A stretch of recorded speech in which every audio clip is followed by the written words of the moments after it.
नंदुरबार शहरातील स्टेट बँकच्या मुख्य शाखेत नेहमीच गर्दी असते।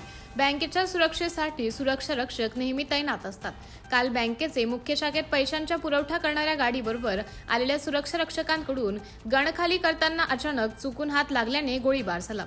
गनमधून निघालेल्या गोळीने खाली स्टाईलला एक खोल खड्डे पडले। त्या स्टाईलचे तुकडे उडून स्टेट बँक कामासाठी आलेल्या शहरातील गोवर्धन सिंह जी रघुवंशी बँकेचे कर्मचारी संजय गायकवाड यांना फरशीचा तुकडा लागून हातपायांना जखमा झाल्या।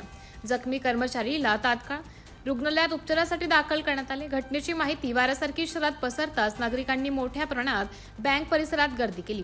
यावेळी घटनेची माहिती मिळताच पोलीस पथकात फॉरेन्सिक टीम दाखल झाली। त्यांनी बँक परिसराची कसून चौकशी केली।